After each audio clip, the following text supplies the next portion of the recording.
Hello everyone, কেমন আছেন? আমি ভালো আছি। আজকে আপনাদের সঙ্গে একটা রেসিপি শেয়ার করছি।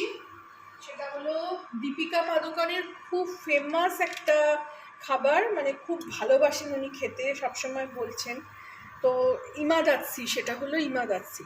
প্রথমে একটু এই যে অল্প করে একটু সাদা তেল দিয়ে দিলাম। সাদা তেল, এই রিফাইন্ড সানফ্লাওয়ার অয়েলটা আজকেই খুললাম। তো একটু তেল দিয়ে দিলাম প্রথমেই। তেলটা গরম হলেই খুব কম ইনগ্রেডিয়েন্টস,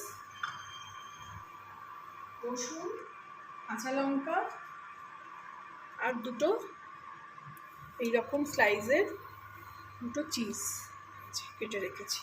প্রথমে এখানে একটু গ্যাসটা মানে ওভেনটা বাড়িয়ে দেবো, তেলটা একটু গরম করে নেবো। দিয়ে এখানে রসুন আর এই কাঁচা লঙ্কাগুলো, বড় বড় কাঁচা লঙ্কা ছিল, দু টুকরো করে রেখেছি। প্রথমে এটা একটু ভেজে নেবো, একটু আঁচটা কমিয়ে দেবো।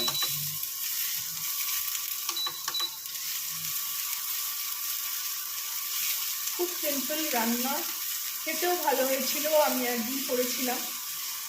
আমি কোনো জিনিস ট্রাই করার আগে একবার খেয়ে নিই, দেখি যে কীরকম খাবারটা, তাহলে কনফিডেন্সও পাই পরের বার রান্না করার সময়। তো আজকে আবার মনে হলো করি, খাই, ভালো লাগছিল, সেদিনকে ভালো লেগেছিল। তো আজকে যখন করছি তো আপনাদের সঙ্গেও শেয়ার করছি। এই একটু ভাজা হয়ে গেল এটা। এবার এতে আমি একটু জল দিয়ে দিই।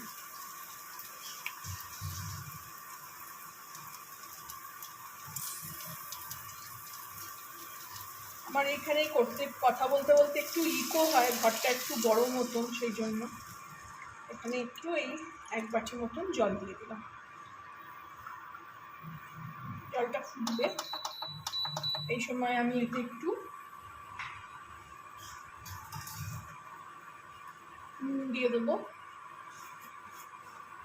স্বাদ মতো নুন।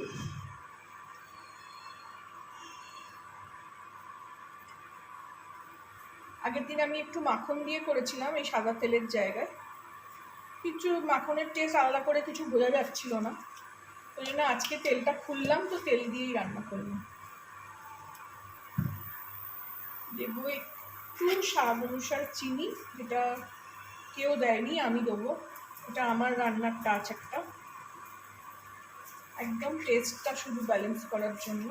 কারণ নুন দিয়েছি, এতেও চিজেও অলরেডি নুন আছে। আর দেবো একটু অল্প করে গোলমরিচ স্বাদের জন্য, গন্ধটাও ভালো লাগবে, কারণ চিজের তো আলাদা কোনো গন্ধ নেই। জলটা ফুটে উঠছে, এগুলো সব ভালো করে মিলিয়ে দিলাম।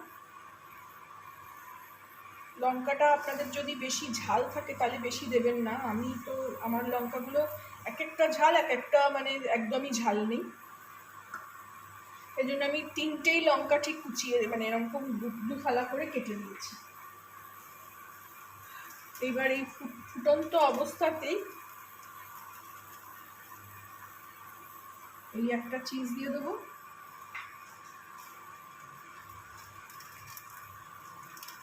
আর এই আর একটা চিজ দিয়ে দেবো, দিয়ে এখানে আঁচটা কমিয়ে দেবো একদম, দিয়ে একটু ঢাকা দিয়ে দেবো। ফিরে আসলাম, এটা ঠিক 2 মিনিট ফুটছিল, আপনাদের দেখাই। এই দেখুন,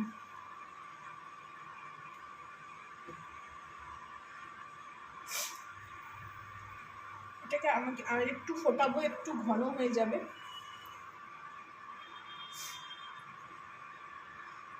এইসব জিনিস রোজ রোজ বানানোর নয়, কখনো কখনো। আর আমি সবসময় আপনাদেরকে বলি যে আমি কখনো জিনিস মানে শেখাই না আপনাদেরকে, আপনাদের সঙ্গে যেটা বানাই সেটা শেয়ার করি। এটা আর একটু ফুটে যাক, তারপরে সার্ভ করে নেব। আঁচটা জোরে দিয়ে দিলাম।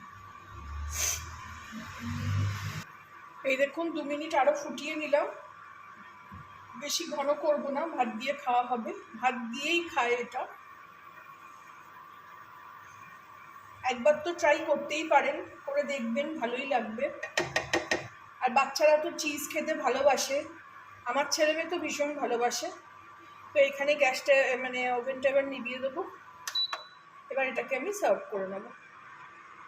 এখানে এই বাটিটা নিয়ে নিয়েছি, এবার এটাতে এটা সার্ভ করে নেব।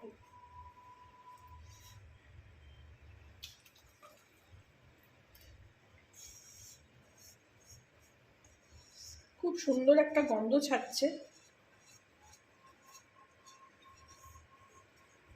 আপনারাও এরকমভাবে একবার অন্তত বানিয়ে খাবেন, আমি যেভাবে দেখালাম, আমি যেভাবে শেয়ার করলাম। ভালো লাগলে আমার চ্যানেলটাকে একটা লাইক, শেয়ার অ্যান্ড সাবস্ক্রাইব করে দেবেন।